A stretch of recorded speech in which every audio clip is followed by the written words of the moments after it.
नमस्कार दोस्तों। अब बिहार में सम्राट अध्याय शुरू हो चुका है। दोस्तों, आप सभी को पता है कि हाल ही में बिहार में सत्ता परिवर्तन हुआ और इस सत्ता परिवर्तन के दौरान आजादी के बाद पहली बार बीजेपी पार्टी का कोई नेता बिहार में मुख्यमंत्री बना है। वैसे तो हम कह सकते हैं कि ये मुख्यमंत्री जो बने हैं गठबंधन का सरकार है, लेकिन बीजेपी के पार्टी का नेता पहली बार बिहार में कोई ऐसे नेता है जो कि मुख्यमंत्री बना है।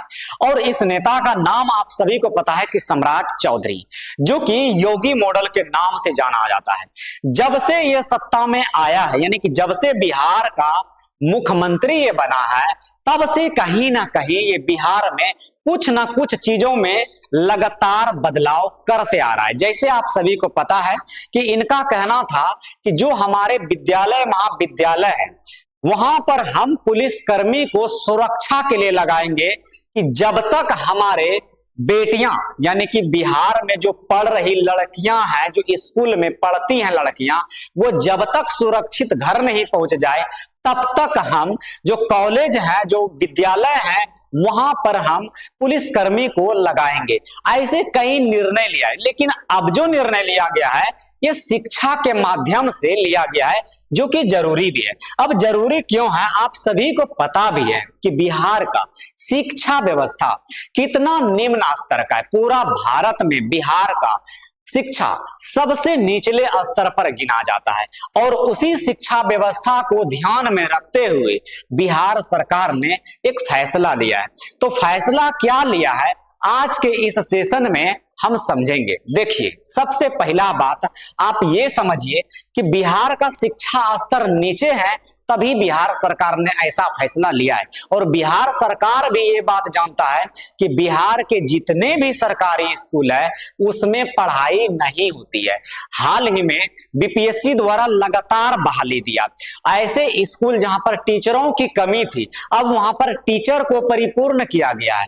टीचर्स को स्कूल में जो है स्किल्स भी सिखाया जा रहा है कि आप बच्चों को कैसे डेवलप करें। और उसी के दौरान अब बिहार सरकार ये कहती है कि अब जितने भी स्कूल हैं, जितने भी विद्यालय एवं महाविद्यालय हैं, सबके सब टीचर जो इच्छुक हैं वो छुट्टी के बाद, यानी कि 9 बजे से लेके 4 बजे के बाद तक जो क्लास स्कूल में चलती है, उसके बाद ऐसे बच्चे जो कि स्कूल में कमजोर हैं उनके लिए एक अलग से आपको क्लास देना पड़ेगा।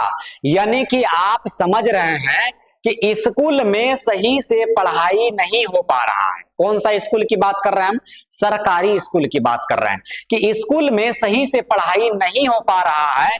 इस वजह से ऐसे कमजोर या फिर मेधावी छात्र जो कि कोचिंग नहीं जा सकते हैं, जो अच्छा एजुकेशन प्राप्त नहीं कर सकते हैं, जिसके पास अर्थ की कमी है, उसके लिए आप स्कूल के बाद जो 4 बजे के बाद आप क्लास लगाएंगे। लेकिन ध्यान देने वाला बात है कि यहाँ पर कोई जोर जबरदस्ती नहीं किया गया है। ऐसे टीचर जो इच्छुक हैं कि हाँ, हम 4 बजे के बाद हम क्लास लेने के लिए एलिजिबल हो जाएंगे, वैसे टीचर को कहीं ना कहीं सरकार रिकमेंड कर रही है कि भाई आप स्कूल के बाद बच्चों को ट्यूशन के लिए पढ़ाइए, मतलब उसको कोचिंग दीजिए। जिस प्रकार कोचिंग में बच्चा पढ़ता है स्कूल के बाद, उसी तरह से आप जो है स्कूल में ही कोचिंग के तरह पढ़ाइए। तो आप बोलिएगा कि भाई कोचिंग के तरह तो पढ़ाएगा तो उसका सैलरी कौन देगा? तो ये सारे के सारे सैलरी सरकार उठाएगी, यानी कि उसका रहना, खाना पीना और साथ में जो उसका सैलरी है, उस सैलरी में जो उसका एक्स्ट्रा सैलरी बनेगा कोचिंग पढ़ाने के लिए, जो उसका एक्स्ट्रा इनकम बनेगा, उस इनकम को जोड़ के जो महीना का वेतन आएगा उसमें ऐड करके उस टीचर को प्रोवाइड कर दिया जाएगा। तो बिहार सरकार ने ऐसा प्लान बनाया है और ऐसा आदेश जारी किया है। देखना यह होगा कि क्या ये रूल फॉलो होता है या फिर बच्चे पढ़ने के लिए इजिबल होते हैं या बच्चे जाते हैं? क्योंकि देखिए 4 बजे के बाद कोई भी बच्चा स्कूल के आसपास जाना नहीं चाहता, लेकिन हाँ ऐसे मेधावी छात्र जिनको कोचिंग जाने में तकलीफ है, जिनके पास पैसा नहीं है, तो वो जाकर के वहां पढ़ा सकते हैं। लेकिन आप कहेंगे कि इसमें भी लोचा है, तो लोचा कई स्तर पे हो सकता है। सबसे पहले देखिए, सरकार ये मानती है कि सरकारी महाविद्यालय या विद्यालय में पढ़ाई होती नहीं है, बढ़िया से गुणवत्ता के आधार पर पढ़ाई नहीं होती है। बिहार सरकार ये कह रही है कि अब जो है नेता और जो है आम लोग, इन सब का बच्चा अब स्कूल में पढ़ेगा। तो स्कूल में पढ़ेगा, इसलिए स्कूली शिक्षा व्यवस्था को डेवलप करने के लिए सरकार प्लान बना रही है। क्या लिखा है? सरकारी स्कूलों की गिरती पढ़ाई, यानी कि जब सरकारी स्कूलों में पढ़ाई होता ही नहीं है तो ऐसे में तो व्यवस्था को सुधारना लाजमी है।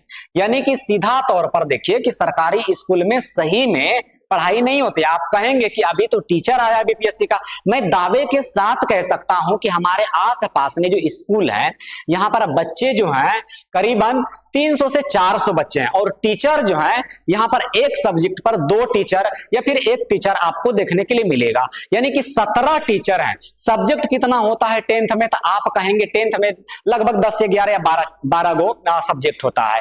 अब 10 से 12 सब्जेक्ट के लिए 17 टीचर हैं, लेकिन मैं बताता हूं दावे के साथ, मैं कहता हूं कि वो 17 टीचर मिलके वो 12 सब्जेक्ट पूर्ण रूप से 1 साल में खत्म नहीं कर सकते हैं, और बच्चों का टेस्ट रिवीजन कुछ भी नहीं करवाते हैं। मन हुआ पढ़ाया, नहीं मन हुआ नहीं पढ़ाया। तो इस तरह से शिक्षा व्यवस्था बिहार का चल रहा है। तो बताइए कि बिहार का शिक्षा व्यवस्था गिरेगी या नहीं गिरेगी? तो इन चीजों को सुधारने के लिए सरकार जो है कार्य कर रही है। लेकिन मैं एक बात फिर से बता देता हूं, जितना भी कार्य करेगा सरकार, ये सबके सब असफल रहेगा। क्योंकि जब तक एक आम आदमी नहीं सोचेगा, एक टीचर जब तक नहीं सोचेगा कि हम बच्चों को अपनी निगरानी में कोचिंग के तरह पढ़ाएंगे, उसका सिलेबस हम कंप्लीट खत्म करवाएंगे, उसका सिलेबस के अकॉर्डिंग हम टेस्ट लेंगे, तब जाकर के कहीं ना कहीं शिक्षा में सुधार होगा। लेकिन आज के टीचर वो क्या करते हैं? सिर्फ आते हैं और किताबी ज्ञान दे के चल जाते हैं। बच्चों को पढ़ने में अच्छा नहीं लगता, वो बोर हो जाते हैं, जिस वजह से वो पढ़ना नहीं चाहते हैं। और उसको मतलब समझिए कि अगर स्कूल में अच्छा पढ़ाई होता, स्कूल में सिलेबस खत्म होता, स्कूल में अगर साप्ताहिक टेस्ट होता, स्कूल में बहुत अच्छा शिक्षा मिलता, तो आज बच्चा कोचिंग पर निर्भर नहीं रहता और कोचिंग शिक्षा आज जो है वो ठप हो गया रहता। लेकिन यहाँ सिस्टम क्या है? सिस्टम खराब करके रखा है। यहाँ पर प्राइवेट स्कूलों पर भी निर्भरता जो है बच्चों का जो है बढ़ता जा रहा है, क्योंकि सरकारी स्कूल में मतलब एक तरह पढ़ाई नहीं हो रहा है, तो लोग जो है ना एक पेट कम खाता है, लेकिन वो चाहता है कि हम अपने बच्चों को अच्छा शिक्षा ग्रहण कराएं ताकि मेरा समय बदले, दिन बदले। इसलिए जो है सरकारी स्कूल पे भरोसा ना करते हुए यहाँ पर जो है लोग जो है प्राइवेट स्कूल पर भरोसा कर बैठे। लेकिन प्राइवेट स्कूल पर निर्भरता सरकार कम करना चाहती है। कब? जब सरकारी स्कूल का शिक्षा व्यवस्था में सुधार होगा तब। ऐसा नहीं है कि बिहार में सब स्कूल में ऐसे ही शिक्षा व्यवस्था, बहुत सारे सरकारी स्कूल ऐसे हैं जहां बहुत अच्छे पढ़ाई होते हैं, बहुत अच्छा, लेकिन नाम मात्र आपको मिलेगा। उसके बाद समझिए कि आखिर ये जो व्यवस्था लागू करेगा, कैसे पता चलेगा कि वो पढ़ा रहा है या फिर नहीं पढ़ा रहा है, क्या कर रहा है? तो उसके लिए सीसीटीवी का निगरानी किया जाएगा, यानी सीसीटीवी का फुटेज वहां पर रहेगा, उसके निगरानी में टीचर को पढ़ाना होगा और सारे के सारे जिला अधिकारी को जवाब देना होगा कि हम क्या कर रहे हैं बच्चों के साथ में। ठीक है, उसके बाद और समझे बच्चों का भविष्य और प्रतियोगिता। आप देखेंगे, आप सोचे हैं कभी ये बात को? नहीं सोचे हैं कि ज्यादातर बेरोजगार लोग कौन होते हैं आज?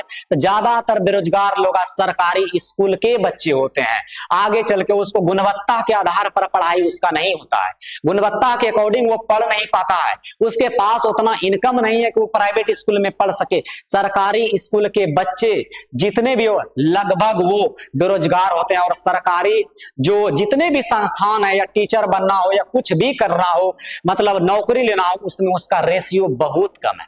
बहुत कम इसलिए है क्योंकि उसको शुरू से ज्ञान ही उस प्रकार से नहीं दिया जाता है। यहां तक मैं बता देता हूं कि आज के बच्चे जो 9 10th में बच्चे उसको सरकारी स्कूल में जो पढ़ते हैं उसको नहीं पता है सिलेबस के बारे में, उसको नहीं पता है कि मेरा सिलेबस क्या है, हम कौन सा किताब कब पढ़ेंगे, कैसे पढ़ेंगे, उसको कोई जानकारी नहीं है। तो बताइए कि इस प्रकार शिक्षा व्यवस्था अगर रहेगा तो क्या बिहार कभी शिक्षित हो पाएगा? आंसर है नहीं। बस नाम के लिए हाँ 10वां किए हैं, 12वां किए हैं, मैट्रिक किए हैं, एमए किए हैं, बीए के बस नाम के लिए रह जाएगा, रोजगार के नाम पर ठप्पा। ठीक है, आगे सरकारी स्कूल के बच्चों भी प्रतियोगी में परीक्षा में नौकरी में आगे बढ़ सके, इसलिए सरकार जो है कहीं ना कहीं इस प्रकार से ध्यान दिलाने का प्रयास कर रहा है। उसके बाद और कुछ पॉइंट है, जैसे शिक्षकों की नई नीतियां और पारदर्शिता को बढ़ाना, जैसे ट्रांसफर नीति, नई भर्ती और स्कूल मॉनिटरिंग जैसे बदलाव भी किए जा रहे हैं ताकि शिक्षकों जो है वो शिक्षकों को बेहतर से बेहतर व्यवस्था मिल सके, ताकि वो बेहतर से बेहतर पढ़ा सके। स्कूल में कंप्यूटर दे रहा है, स्कूल में डिजिटल बोर्ड दे रहा है, हर चीज, खेल कूद, हर चीज के लिए सरकार व्यवस्था कर रही है। लेकिन मैं एक बार फिर कहता हूं कि ये जब तक स्कूल के टीचर अपने तरह से बच्चों को नहीं पढ़ाएंगे, अपना समझ कर नहीं पढ़ाएंगे, तब तक स्कूल शिक्षा व्यवस्था बेहतर नहीं हो सकता है। उसके बाद आप देखें, अगर यहां पर इसके साथ भी और सरकार प्राइवेट स्कूलों पर भी सख्ती दिखाई है कि प्राइवेट स्कूल में फीस को कम करवाना, किताब, यूनिफॉर्म, ये कहीं ना कहीं जो खरीदता है सरकारी स्कूल के मुकाबले प्राइवेट स्कूल में पैसा ज्यादा लेता है, ये बात सही है, बट वहां पर थोड़ा गुणवत्ता की पढ़ाई होती है। हाँ, वहां पर यूनिफॉर्म के लिए पैसा ले लेता है, वहां पर जो किताब के लिए पैसा लेता है, बहुत सारा पैसा वहां पर लेता है, तो वहां पर गरीब का बच्चा तो पढ़ नहीं सकता है। तो ऐसे में सरकार जो है सरकारी स्कूली शिक्षा व्यवस्था को सुधारने का प्रयास करने का कोशिश कर रहा है। तो आप लोगों को क्या लगता है, ये नीति कार्य करेगी या फिर ये नीति भी बिहार सरकार का फेल हो जाएगी? आप कमेंट में जरूर बताइएगा। और इसी तरह से अगर वीडियो आप देखना चाहते हैं तो हमारे YouTube चैनल के साथ आप जुड़ करके बिल्कुल आसान भाषा में आप चीजों को समझ सकते हैं, सुन सकते हैं। तो मिलेंगे हम अगले वीडियो में, तब तक के लिए जय हिंद, नमस्कार, धन्यवाद।